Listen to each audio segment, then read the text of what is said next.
A Igreja em Reforma. Parte 2.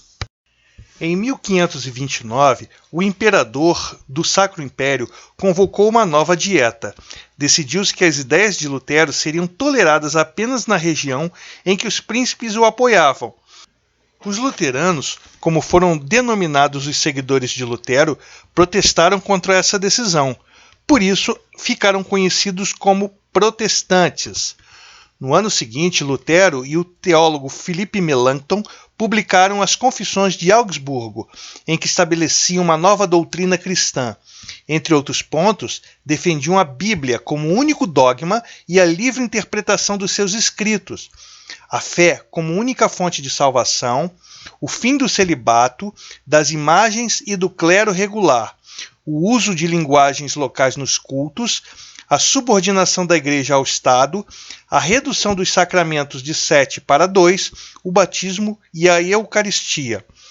Com isto, os seguidores de Lutero passaram a acreditar na livre interpretação na Bíblia, ou seja, na doutrina do sacerdócio universal de todo cristão. A Bíblia, essa sim, é infalível, não a Igreja, não os sacerdotes ou o Papa, que podem falhar. Um dos fatores que possibilitaram a rápida difusão do protestantismo foi a invenção da imprensa por Gutenberg. Após traduzir a Bíblia para o idioma alemão, Lutero aproveitou-se da prensa móvel de Gutenberg para imprimir e distribuir as Sagradas Escrituras a todo o povo de língua germânica. A intensificação das rivalidades entre católicos e protestantes provocou diversos conflitos no Sacro Império. A conciliação seria estabelecida apenas em 1555, na Paz de Augsburgo, acordo que o imperador Sacro Império reconhecia a formação da Igreja Luterana, assegurava a cada príncipe a liberdade de escolha de sua igreja, a qual seus súditos seriam obrigados a seguir. Na França, o movimento de reforma teve como figura central João Calvino. No decorrer do conflito, Francisco I, rei francês, ora apoiava, ora perseguia os protestantes. Num dos movimentos de perseguição, Calvino exilou-se na atual Suíça. Em 1536, publicou a obra Instituição da Religião Cristã, na qual expunha suas ideias. Morando em Genebra, Calvino controlava a vida política, religiosa e moral da cidade, mantinha severa regulamentação do comportamento dos habitantes locais e os seguidores de outras religiões eram perseguidos. Enquanto isso, em 1547, Henrique II assumiu o poder na França, dando início a uma intensa perseguição aos protestantes. Somente após o Edito de Nantes, em abril de 1598, os protestantes franceses adquiriram pleno direito à liberdade religiosa.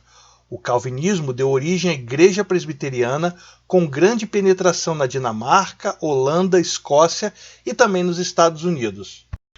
João Calvino acreditava que o lucro não era pecado e o trabalho deveria ser valorizado. Assim sendo, a chamada ética protestante se relaciona intimamente com o lucro comercial. Daí a razão da burguesia ter apoiado as ideias protestantes. Na França, os calvinistas eram conhecidos como huguenotes. Um episódio interessante para conhecimento dos alunos é que alguns desses huguenotes foram os primeiros protestantes a virem para a América. Eles chegaram no Brasil e se estabeleceram no Rio de Janeiro, naquilo que ficou conhecido como França Antártica. Em 1562, uma lei estabeleceu a liberdade religiosa na França, porém a tensão entre católicos e calvinistas prosseguiu forte. Na noite de 23 para 24 de agosto de 1572, os católicos liderados pelo Duque de Guise massacraram cerca de 30.000 huguenotes, no episódio que ficou conhecido como o Massacre da Noite de São Bartolomeu. Na Inglaterra, como já vimos, o processo de reforma foi bastante diferente das demais regiões da Europa Ocidental. Foi comandado pelo próprio rei Henrique VIII e seus motivos não foram teológicos. Afinal, o soberano chegou a receber o título de defensor da fé pelo Papa Leão X, por ter combatido as ideias de Lutero. Henrique VIII, porém, desejava casar-se com Ana Bolena. Por isso, precisava anular o seu casamento com Catarina de Aragão, católica e de origem espanhola. O Papa recusou-se a conceder a anulação e, em resposta, o rei conseguiu que o parlamento publicasse em 1534 o Ato de Supremacia, por meio da qual rompeu com o Papa e tornou-se o chefe da Igreja na Inglaterra. O rompimento com Roma não trouxe modificações na doutrina e na forma de realização dos cultos. Os bens pertencentes à Igreja, porém, tornaram-se propriedades do Estado inglês. Após a morte de Henrique VIII, ocorreram diversas lutas religiosas no território inglês. No reinado de Eduardo VI, as tentativas de implantar o calvinismo foram muitas.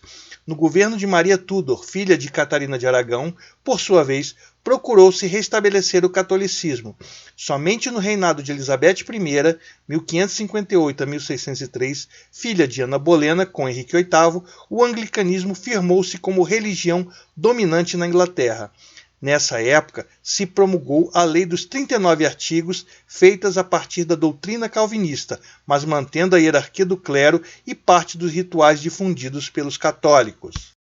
Caros alunos, é muito bom vivermos num lugar onde existe liberdade religiosa, mas a palavra-chave para isso é tolerância.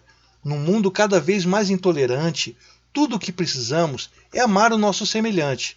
Por isso, as ideologias devem ficar em segundo plano e o importante é o caminho do amor, o amor ao próximo. Valeu, gente, abraço!